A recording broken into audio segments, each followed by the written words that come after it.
Good morning, guys. Hi. Yeah.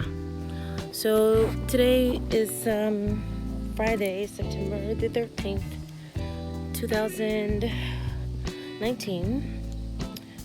This is episode 12 of A Moment with Miss Dudley. Oh, jeez, cobwebs. Sorry. I was going to do this episode. Well, I initially filmed this episode maybe about a week or so ago when my family members were in town, but I ended up changing the subject matter, and maybe some of it will be included in this one, but we'll see what happens. So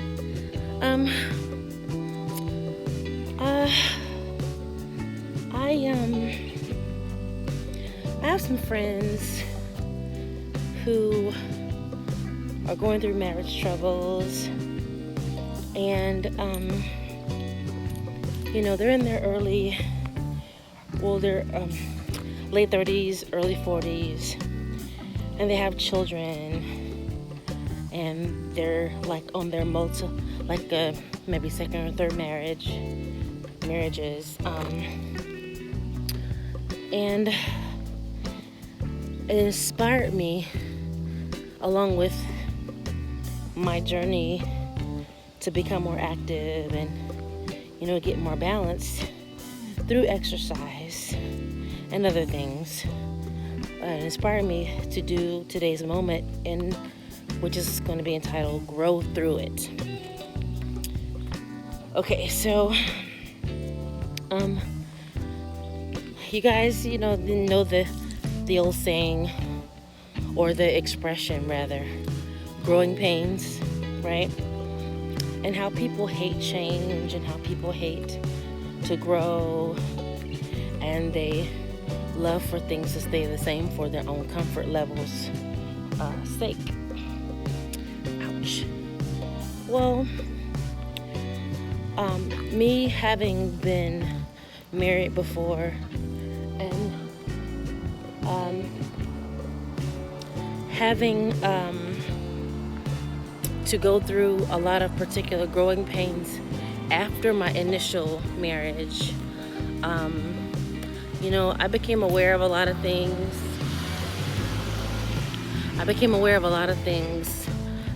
Where maturation and just being the best me possible, so that I can be the best spouse possible after marriage. Now, I was always a sober person, so I was always in that mindset before, especially because I saw my parents go through divorces.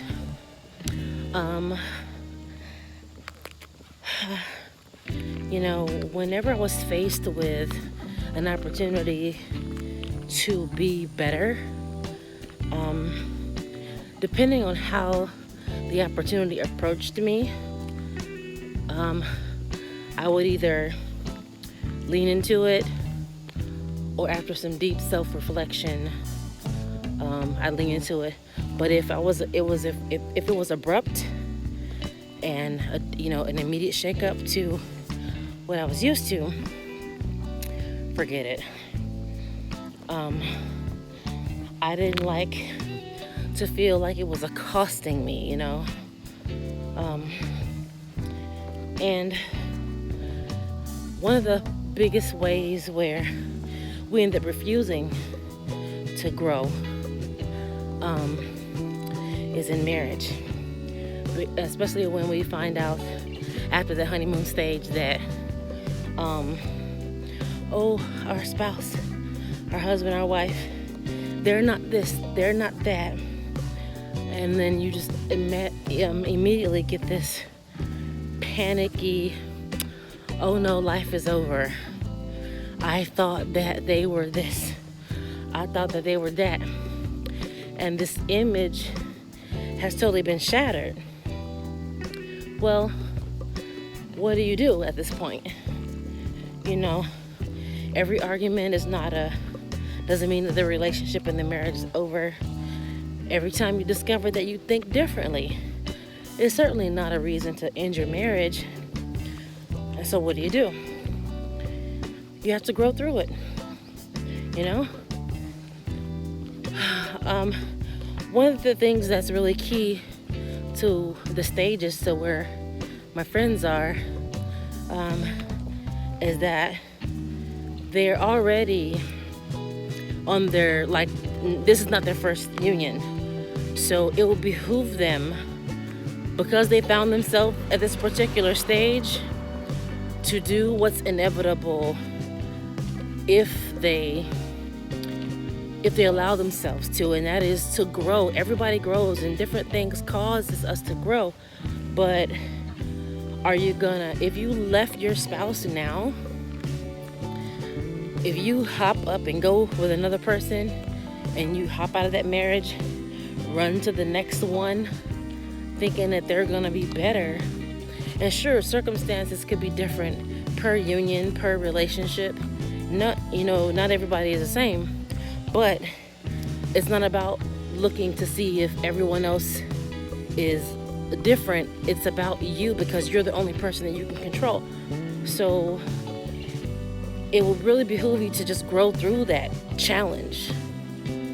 You're not perfect, but anything that's not growing is dead, is stagnant and or dead.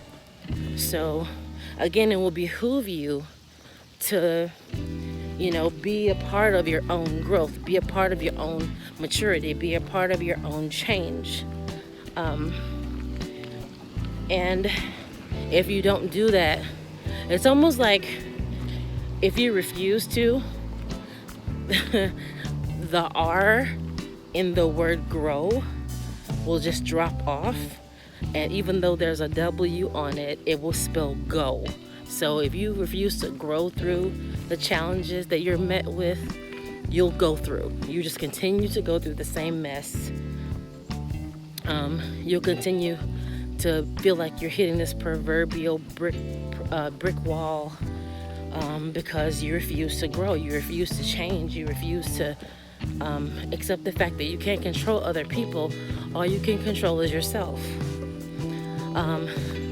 And unless you're into witchcraft, i.e. forcing your will upon someone else to make them do what you want them to do, unless that's your thing, who wants to control? Not even God does that to us. He allows us to have our free will and to make our own choices. And if you really love your spouse, then you'll allow them to grow at their own pace, and then just worry about you, worry about the person you see in the mirror. And through prayer, allow God to change your spouse, because He's their maker, right?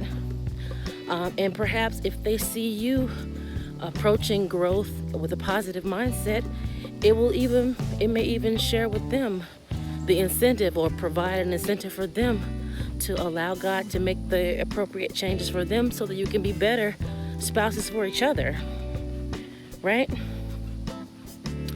And so that's the moment for today, guys. If you refuse to grow through your challenges, your disappointments, and the things that cause you, initial pause, or to rethink in your marriages, and really any relationship that you find yourself in, you're going to continue to go through. And again, what's really key in that is, again, when people hop out of marriages and run to the next one thinking that they're going to be better, and forgetting the fact that you're the common person in these equations, you're the same constant. And have you presented anything new? Have you opened your mind, opened your heart, opened your spirit, open your soul up for growth? Have you looked yourself in the mirror and go, you know what? It's me, oh Lord. Standing in need of growth and maturity. I stand in need of to not only be challenged by this opportunity to grow, but I'm challenged by my the refusal that once stood in my way. The old mindset that I had, ain't nothing wrong with me. I'm fine. Oh, nothing's wrong with me. That's you. You're the problem. But how can you effectively see the person that you, well, let me say it this way. How can you effectively see the person that you're not standing in the mirror with every morning? How? Now, that's not the same as, hey, check me out, make sure my shirt's buttoned. Hey, is my tie straight? You know, it looks kind of crooked to me. That's different, because you're literally submitting yourself to someone's critique at that point. And viewed the right way, constructive criticism does just that. It builds. You know, you open yourself up for critique. You open yourself up for someone's viewpoint to help to aim you in a better direction, you know, to help you straighten out your, you know, the things that you kind of have just a little bit off. But again, that's the moment, guys, for today. If you refuse to grow through it, hop out of that marriage and try again with someone else, and refuse to look at yourself first, you'll create the same problems, you'll come against the same challenges, and you'll find yourself back at that same square point. And on top of that, you will have wasted the time of that person before that you were in that relationship with, and then that marriage with, where you refused to grow and you were stagnant and you were all but dead, especially in your mindset, because the Bible says, as a man thinketh in his heart, so is he. So if you're stagnant that way, don't think you're going to have anything living coming out of you, because you'll produce exactly what you are. Okay? So guys, hopefully that will help you a little bit. And I'm so excited because when I do get remarried, you know, when I do get involved again, I'll get a chance to put all these wonderful things into practice. And I'm constantly looking at myself every day to make sure, hey, are you looking at this wrong? You know, get yourselves together. So receiving constructive criticism won't be so difficult from my significant other and spouse. Okay guys, so that's it for today's moment. Thank you so much for joining me. If you found this video to be helpful, please like, subscribe, share, hit the notification button so you'll be made aware of when the next video posts. Oh yeah, and don't forget to comment below and especially give me critiques on how I can make my videos better. Of course, as my equipment expands, the production value will certainly improve. Don't forget, guys, that your life can change in a moment and in the twinkling of an eye. So take advantage of every moment that God gives you. Okay, take care, guys. See you next time. Bye.